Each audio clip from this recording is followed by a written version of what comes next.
Hi guys, so my name is Catherine and this is a Taste of Cath. Welcome back to my channel. This is actually going to be my first sit down video, so please just give me a thumbs up just for that. The fact that I'm actually sitting down and talking to a camera.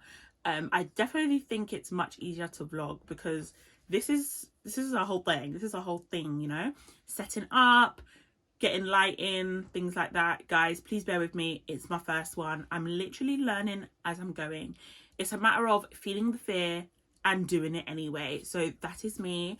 But I do want to say that this video is going to be a Great British Bake Off review. As you can probably see from the title, I'm excited. I love Great British Bake Off. I think I've watched every single season and I'm happy that it's back again for another season. I believe this is season 13, which started on Tuesday, the 13th of September, and it's going to be every Tuesday at 8 o'clock on channel 4. Anyone watching from the States or outside of the UK, I believe you can watch it on Netflix, so definitely check that out. But yes, so basically let's just get straight into the review. Let's get straight into things. So of course, as usual, we have the signature challenge, the technical challenge, and then the showstopper.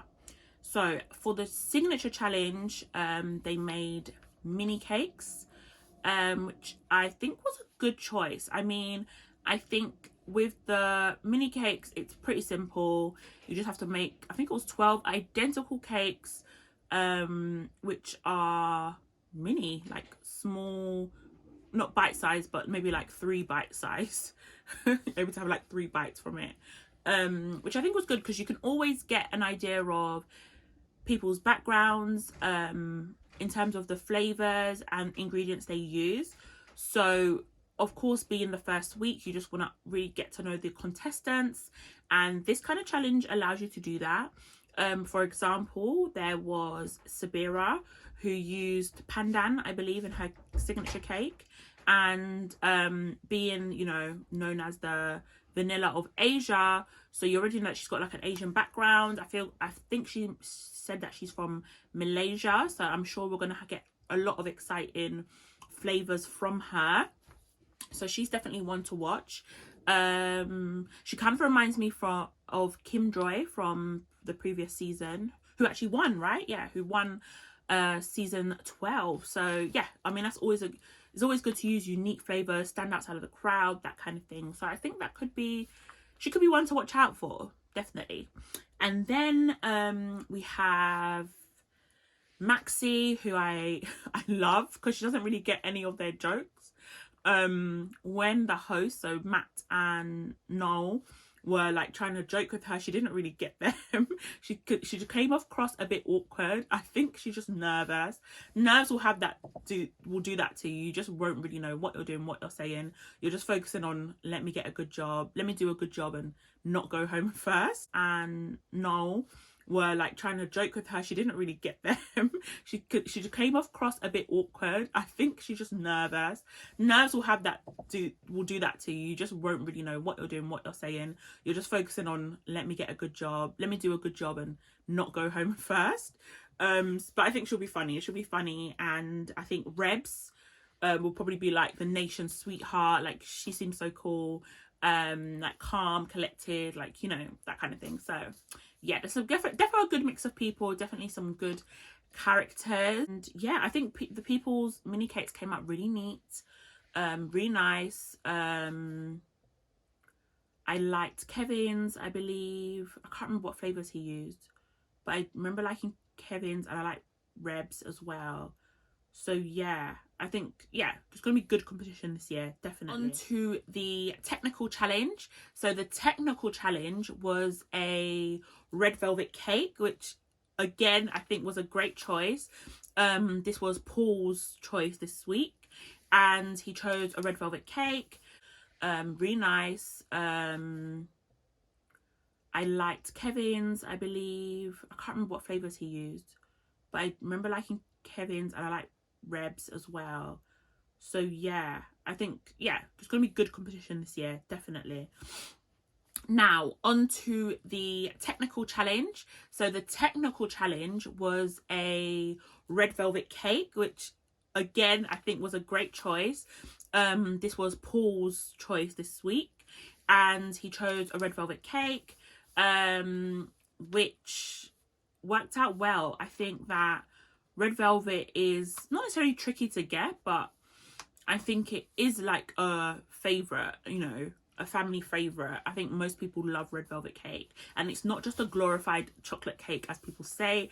It only uses a small amount of cocoa powder, and it's all about, you know, the airiness, the velvety texture of the cake, as well as the cream cheese frosting that goes with it.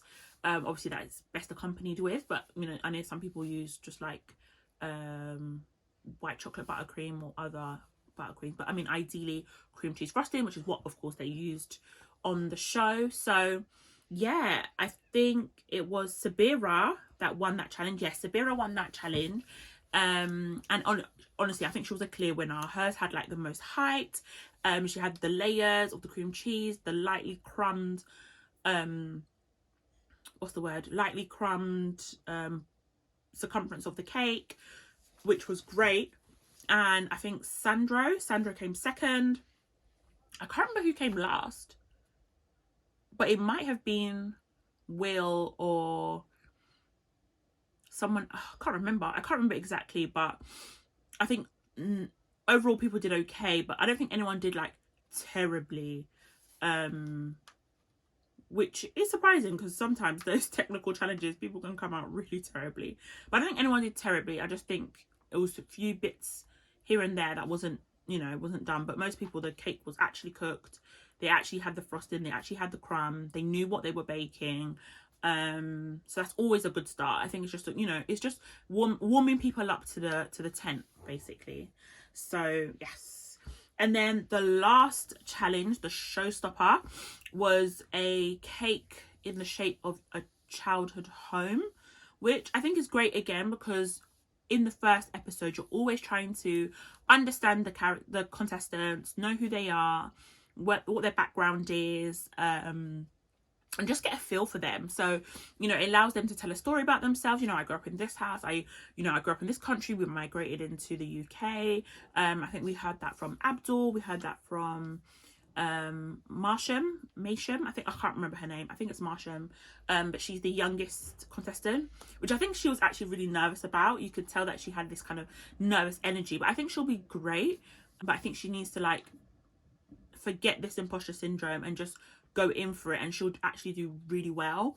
And then we saw we saw a good variety of different cakes and flavors used. For example, I think Sandro used strawberries and cream, like liqueur, to soak his cakes, which Prue actually said was okay, but I think Paul said it was a bit too much. And then the same with, was it Dawn? No, I can't remember.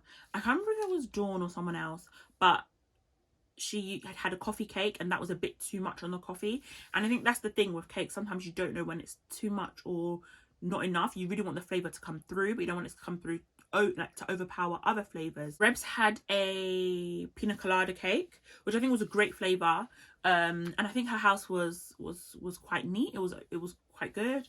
And there was Maxi, who she kind of ran out of time, so she didn't get enough time to decorate her cake very well.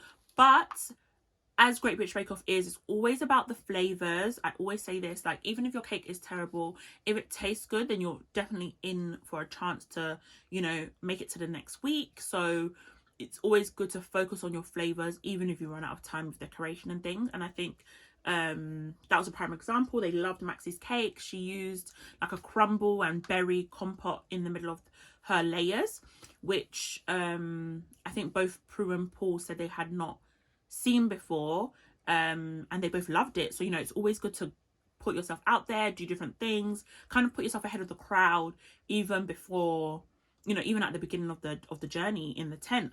And I think it's amazing because she was so nervous. Like at one point, Paul actually like said boo to her. She literally was shaking with her cake in her hand, which I think is hilarious, because I would probably be like that. I'll be so nervous. Like, you just never want to be the person that they're like, no, your cake is horrible, like, how did you even make it here? But yeah, and I would never want to go out on the first week, you know. Well, anyway, I would aim to be a winner, because that's what we do around here. It's like, we don't carry last here. So I think that there's a few underdogs. I think Dawn will do really well, and I think Kevin will do really well as well. I think that both of their bakes were really great. So were their signatures, and their technicals were both okay. So I think that they'll do really well. Unfortunately, Will lost, and he left us, but I think he should be super proud, because it's always hard, you know, to kind of tell people's abilities just from the first week. And it's just a matter of, you know, you actually made it to the tent in the first place. You got through thousands of contestants, I'm sure, and you know, you should be really proud of yourself. So well done to Will. And the winner or star baker of this episode was Janus, I believe that's how you pronounce it. And he did really well, I think, throughout the day, so throughout the episode. So well done to him, definitely.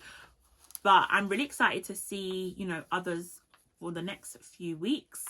Next week is Biscuit week, which I think is going to be good. I think with Biscuit week, it's always difficult when it comes to like building stuff. I know in the past they've done like, you know, gingerbread houses, that kind of thing, and you know, you're always scared that will the structure hold, will it be strong enough? But yes, we'll get into that all next week. But no, I'm excited. I love Great British Bake Off, so definitely I'll be doing this review weekly. Hopefully, you know, we'll go into like the flavors and different things a bit more next time. But honestly, I'm excited, so please do remember to subscribe. I'm going to be back next week, and I don't want you to miss out, so turn off that notification bell and comment below, who do you think is likely to be a winner, who had the best cakes do you think this week, and let me know your thoughts. Let's share this video with anyone that might be interested. And yes, meet me here next week with another review of episode of Great British Bake Off. It'll be episode 2. So like I said, you can catch it on Channel 4 at 8 o'clock, or you can catch it on Netflix if you're outside of the UK. So thank you for watching, guys. I really appreciate it. See you next time. Bye.